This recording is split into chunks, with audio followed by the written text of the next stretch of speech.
근데 이게 잘하고 싶어도 안 되는 경우가 많은데 대표님 또 PT 하시면서 긴장된 적이 있으실 것 같아요. 그때는 네. 어떻게 하셨어요? 그러니까 이렇게 준비를 해도 긴장을 많이 해버리면 네. 잘 못하죠. 그게 굉장히 노하우가 있어야 되는데 네, 뭐 예를 들어 청심환을 드신다던가 뭐 이런 대표님만의 노하우. 청심환보다 더 중요한 게 네. 마음가짐인데 마음가짐. 사람은 언제 성과가 제일 좋냐면 적당히 긴장할 때 성과가 제일 좋아요. 그리고 그게 제일 행복한 때예요. 그래서 그 유명한 책 있잖아요. 몰입의 즐거움. 사실은 몰입했다는 건 우리가 근육이 긴장했다는 말이거든. 결국은 뇌 근육이 긴장할 때 우리가 몰입. 그러니까 왜 행복하냐? 뇌 근육이 긴장하니까 행복감을 느끼는 거거든. 그러니까 이걸 웰컴해야지. 사실은 긴장하는 상태는요 굉장히 기분 좋은 상태예요. 그렇잖아요. 네. 호르몬이 분비가 되는 거잖아. 우리가 긴장하게끔. 네네. 그래서 그걸 웰컴하는 이유는 그래야 성공하니까. 그래서 이제 저는 그게 이렇게 훈련이 되는 것 같아. 내가 긴장감이 느껴져. 오늘도 잘하겠구나. 이런 생각이 드는 거야. 이제 처음에는 억지로 했는데 네. 이걸 몇십 년 하다 보니까 자동이 되더라고. 그래서 이제 긴장감이 그럼 좀 줄어드신 거예요? 아니면... 그러면은 오늘도 잘하겠다 이런 마음이 든다는 건 뭐냐면 긴장을 웰컴하니까 사실은 긴장감 때문에 실패를 하거든. 근데 그것 때문에 나는 더 잘할 거니까 이게 논리적으로 극복이 되고 자신감이 좀 생기지. 그러니까 보통 긴장에 대한 수동적이거나 부정적인 태도는 그것 때문에 위축되는데 그 마음가짐만 바꿔줘도 그 훨씬 더 이제 자신감이 생기기 시작하지. 네. 발상의 전환이네요. 예. 실제로 그래요. 그래서 그 그래프가 있어요. 이렇게 긴장감이 적절할 때 퍼포먼스가 제일 높아요. 긴장감을 네. 그렇게 웰컴해라. 긴장해서 어떡하지? 이렇게 하지 말고 맞아. 웰컴을 해라. 네, 되게 좋은 팁인 것 같아요. 네, 그리고 마지막 5번째 원칙 한번 볼게요. 질의응답 Q&A를 지배해라. 그래서 PT는 이제 앞에 슬라이드는 미리 준비할 수 있지만 질의응답 같은 경우는 어떤 게 나올지 몰라서 변수가 많으니까 더 신경 써서 준비해야 된다. 뭐 이런 내용인데요. 질의응답에 잘 대응하기 위해서는 먼저 프레젠테이션 때 질문사항을 공식적, 비공식적으로 유도하여 예측 가능한 질문을 하게 함으로써 불확실성을 최소화해야 한다. 또한 예상 질문에 대한 답변을 슬라이드로 준비하여 질의하는 순간에 이를 찾아서 바로 보여줌으로써 신뢰도를 높일 수 있다. 마지막으로 적대적인 평가자에 대한 준비도 필요하다. 적대적인 평가자는 언제나 있을 수 있으므로 사전에 준비하여 당하지 않고 대응해야만 한다. 이 부분을 읽고도 사실 조금 질의응답 준비는 좀 어렵게 느껴지더라고요. 그래서 질문이 좀 많이 있어요. 네. 제일 먼저 나온 이제 준비 방법이 프레젠테이션 할 때 질문사항을 애초에 유도를 해라. 준비했던 질문사항을. 근데 어떻게 유도를 하면 될까요? 좀 구체적으로는. 왜 그러냐면 대부분의 질문은 어려워서 대답을 못할 가능성이 높아서 그래요. 우선 질의응답이 우리가 성공하는 5가지 요인 중에 하나잖아요. 네. 굉장히 중요하다는 뜻이에요. 네. 우선 이게 왜 중요한지 좀 말씀을 드리면 질의응답은 제안서보다 훨씬 중요해요. 그리고 제안서보다 더 중요한 게 요약본. 여기서 중요하다는 건 뭐냐면 평가위원이 의사결정을 하는데 영향을 많이 끼치는 순서예요. 다시 중요하다 이 말의 의미는 평가위원이 이것에 영향을 많이 받는 순서. 그래서 제안서보다는 요약본보다는 PT 슬라이드보다는 발표자보다 더 중요한 게 Q&A예요. 제가 이거 순서를 외우라 그래요. 자, 외워보세요. 제일 처음이 제안서, 그 다음에 요약본, 그 다음에 슬라이드, 발표자, Q&A. 이걸 왜 외우라고 하냐면 경험이 적을수록 앞에 시간을 다 써버려. 영향력은 뒤에가 영향력이 크거든. 네네. 사실은 현장에 가보면 제안서를 꼼꼼히 보는 경우는 1도 없어요. 최근에는요, 제안서는 열어볼 시간도 없어요. 에? 그러니까 아예 안 보고요, PT 슬라이드 정도 보고 평가가 끝날 때가 많아요. 그걸 이해해야 되는데 평가 경험은 없는 분들이 많잖아요. 제안서는 작성자들은. 그래서 제안서의 의미는 내용과 전략을 개발하는 그라운드로서의 의미가 있지 평가의 도구로서는 의미가 거의 없어요. 이해가 되죠? 네. 그러면 이걸 평가에 잘 평가할 수 있도록 도와주는 게 요약서고요. 요약서보다 더 엑기스가 슬라이드여야 돼요. 그리고 사실은 슬라이드의 주도권을 뺏기면 안 되잖아. 네네. 그러니까 내가 더 중요하지. 발표자가. 네. 근데 Q&A는 그 발표자보다도 더 중요하다고. 왜 그런지 좀 말씀을 드리면 네네. 우리가 해보면 발표까지만 해도 원웨이 커뮤니케이션인데 질의응답은 이게 주고받으면서 대답을 못하면 성패가 확실해져 버려. 그러니까 그 평가위원회만 영향을 끼치는 게 아니라 주변의 사람들이 저 사람은 전문성이 없네 이렇게 인식을 심어줘 버린다고. 질의에 대답을 잘 하지 못하면. 근데 현장에 가면 질의응답이 쉽냐? 겁나 어려워. 네. 왜 그러냐면 이제 제가 사기업에서도 많이 해보고 그러지만 이제 공공평가를 예로 들게요. 왜냐면 이게 표준이거든. 공공평가는 평가위원이 누가 오는 줄 아세요? 기준이 있어요. 네네네. 학력으로는 석박사 이상 아니면 한 분야에 15년 이상의 경력이 있는 사람들이 조달청 평가위원으로 위촉될 수 있어요. 그러니까 전문가지. 그러니까 이제 대부분 가보면 교수님들이거나 아니면 박사학위를 받고 연구소에 계시거나 이런 분들인데 조금 위험하긴 하지만 자 봐요. 조달청의 평가 의뢰를 제가 그제도 전화가 왔었어요. 하루 후 24시간 후에 오후 2시에 대전 조달청에서 평가를 하는데 24시간 전에 저한테 전화가 와요. 그럼 제가 평가를 갈 가능성은 굉장히 낮죠.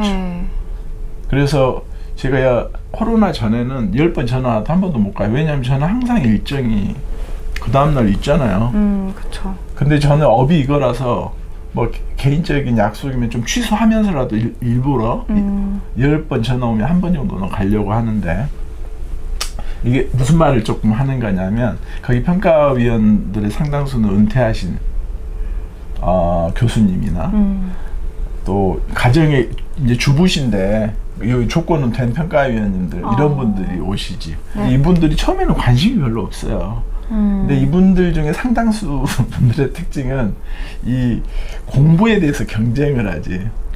공부. 서로 많이 한다고. 우리가 그 현학적이라 그러잖아. 제일 웃긴 게 질문할 때예요. 처음에는 질문이 안 나오는데 누군가 10분간 그 시간이 배당되니까 누군가 질문을 하잖아요. 네네. 그러면 딱 누가 질문을 할 때 사람들 눈빛이요. 나도 뭐 하나 해야 되는 거 아니야? 정말요? 긴장감이 싹 돌아요. 그러면 네. 대체로 분위기가 그래요. 두 번째 질문은 약간 더 어려워. 서로 경쟁하는 거예요. 정말요? 네, 세 번째 질문은 틀림없이 더 어렵고 세 번째, 네 번째 넘어가면 거의 학술 대회를 반복해 하는 거지. 그러면 서 있는 사람들은 이제 그 질문에 난사 당하는 거야. 그래가지고 얼굴이 하얘지고요. 여기가 어디지? 나는 뭐 하고 있지? 뭐 이런 분위기예요. 네네. 그리고 그냥 끝나고 내려가 버려요. 그러면 이제 뭐 별로 잘못한 것도 없는데 그냥 아주 깨지는 거지. 고래 싸움에 새우 등지는. 정확한 표현이에요. 그래서 내가 옆에서 이렇게 지켜보면서 진짜 어렵겠다 대응하기가. 그래서 고민을 무지하게 많이 했어요. 그래서 이제 첫 번째로 내가 제시한 대안이 그거예요. 질문을 하게 하지 말고 질문을 유도하거나 요구해버려.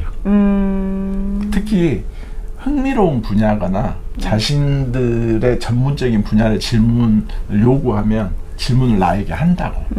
내가 요구한 질문을 하면 나는 답을 틀림없이 잘하지.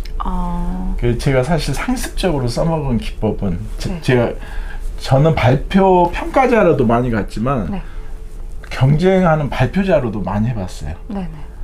저희 회사가 한미약품이라는 회사 아시죠? 네. 몇 년 전에 주가 폭등으로 유명한 회사예요. 그쵸. 그 폭동하기 전에 저희가 컨설팅을 했어요. 그 해외 JP 모건 컨퍼런스에 이관순 대표라는 분이 가서 영어로 프레젠테이션을 하고 6개월 동안 8조 5천억 정도 수주했어요. 그래서 그 프로젝트를 잠깐 이야기해주면 그때 한 2, 3년 동안 너무 핫했거든.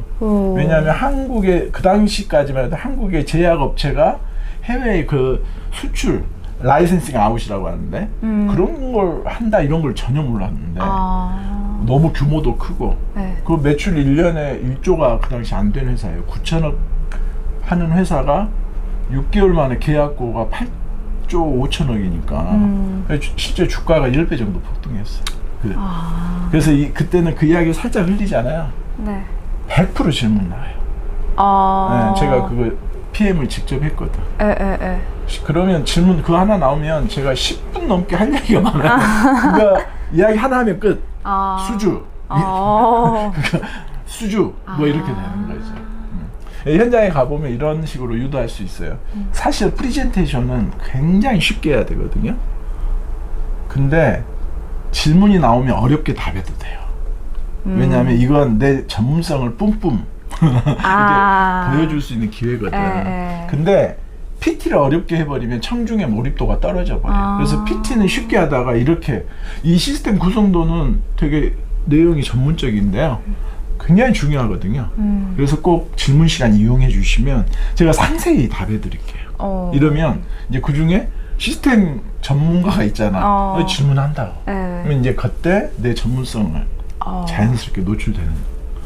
그 다음에 두 번째 전략은 뭐냐면 예상되는 질문에 대한 슬라이드를 준비해요. 이게 이제 요즘 공공 쪽은 뭐 PDF로 사전에 제출하고 이래서 안 될 때가 많은데 사기업이나 이게 되는 경우 많이 있거든요. 그리고 일반 세일즈 프레젠테이션 하러 가면 돼요. 그러면 예상되는 질문을 슬라이드 뒤에 붙여놔. 우리가 발표 끝나고 그 뒤에 쭉 붙여놔. 그래서 질문이 나오잖아요. 그러면 그 질문이 나올 때 오퍼레이터가요, 그 질문에 해당되는 슬라이드를 바로 열어요. 그것도 촌스럽게 막 클릭 15장 하고 이러면 안 되고요. 저희는 어디까지 맞추냐면 페이지 제목 리스트를 가지고 있다가 지금 나오는 질문이 85쪽에 있다. 그럼 85 엔터를 치면 바로 떠요, 슬라이드. 그래요? 네. 요거까지 오퍼레이션 하고 훈련을 해요. 그래서 그거 한두 번만 터지잖아요. 시스템 구성도 이야기 물어보고 있는데 시스템 구성도가 떠요.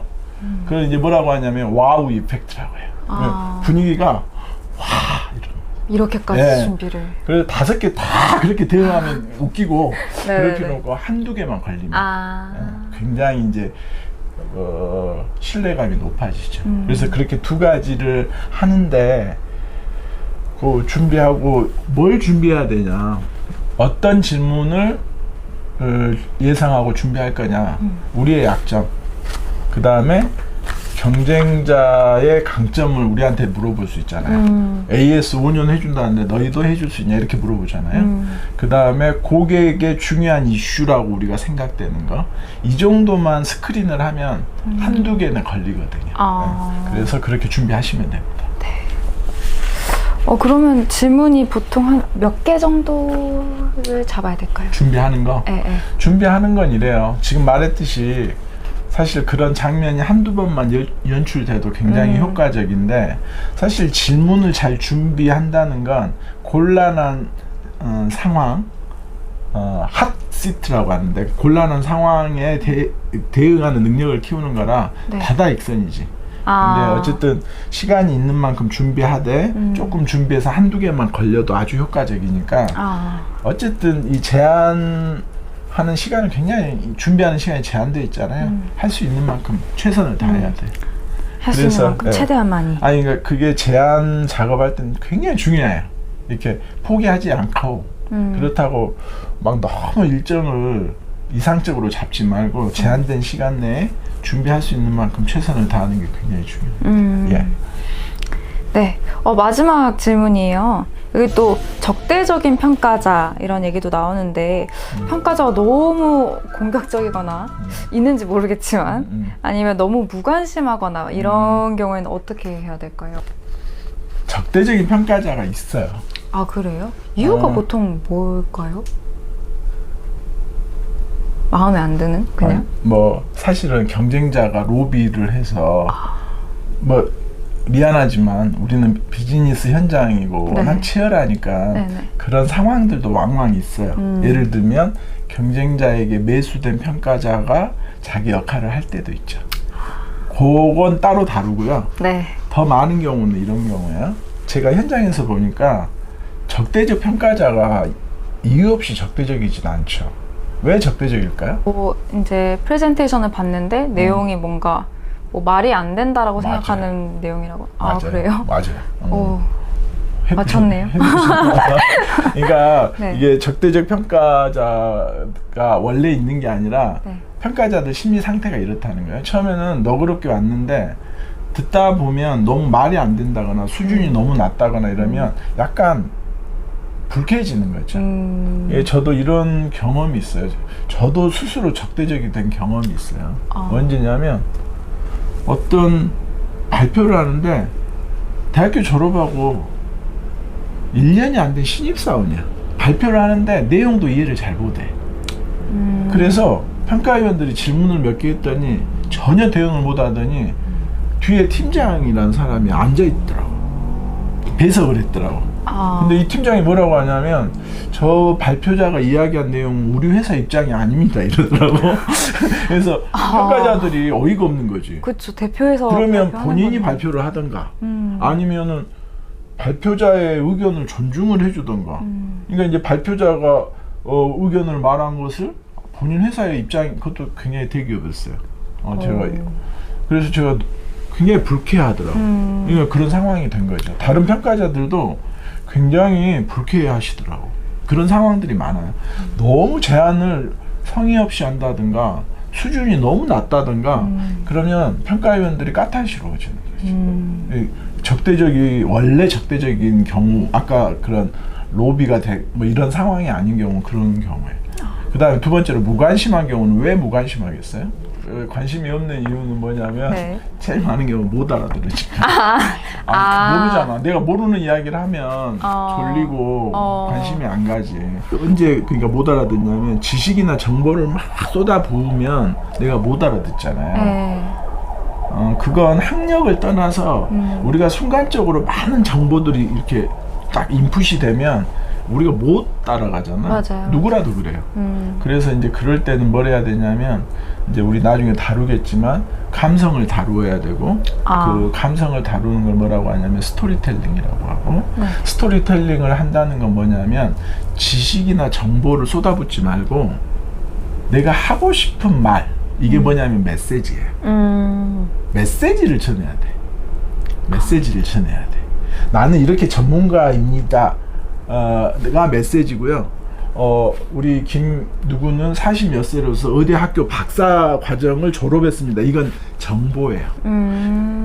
자, 두 번째 누구는 40 몇 세로서 어디 박사를 졸업했습니다. 요걸 5명, 10명 리스트업해서 말하고 있다고 생각해 보세요. 얼마나 지루하겠어요. 그렇죠. 근데 제가 여러분에게 하고 싶은 이야기는 우리 회사가 얼마나 전문가 조직인가에 대해서입니다.